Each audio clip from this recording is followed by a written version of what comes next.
Israel supreme leader కొమైనీ తర్వాతన అంతటి వ్యక్తి లేదా కొమైనీ కుడిభుజంలా ఉండి సైన్యాన్ని ఆ రోజు నుంచి ఈ రోజు వరకు నడిపిస్తున్నటువంటి లర్జాని సుప్రీం కమాండర్ ఓ రకంగా తను కాస్త ఇప్పుడు ఆ, ఇజ్రాయెల్ దాడులలో ప్రాణాలు కోల్పోవడం అతనితో పాటుగా ఈ బసీజా దళాలు అంటే ఓ రకంగా వాళ్ళు దైవ దళాలు అంటారు, యువతల వాళ్ళు రాక్షస దళాలు అంటారు.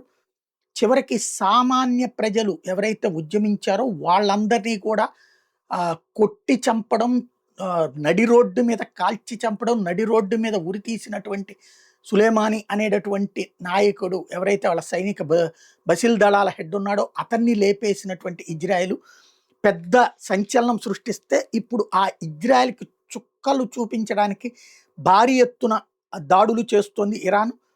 61 దాడులు చేసిందట ఇవాళ. 61 మిస్సైల్స్ ప్రయోగించి, మిస్సైల్స్ కావచ్చు, డ్రోన్స్ కావచ్చు. ఆపరేషన్ ట్రూ ప్రామిస్ 4 అట ఇది.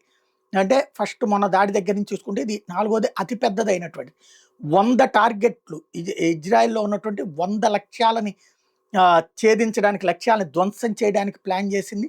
అనేక మంది ప్రాణాలు కోల్పోయారని చెప్తోంది.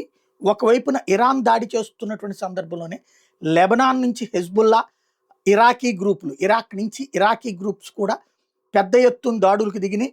ఓవరాల్గా 3 వైపుల నుంచి దాడులు అంటే ఇరాన్ దగ్గర నుంచి, లెబనాన్ వైపు నుంచి, ఇరాక్ వైపు నుంచి పెద్ద ఎత్తున ఇజ్రాయెల్ మీద వందల కొద్ది డ్రోన్లు, మిస్సైల్స్తో విరుచుకుపడి పెను బీభత్సం సృష్టించారు.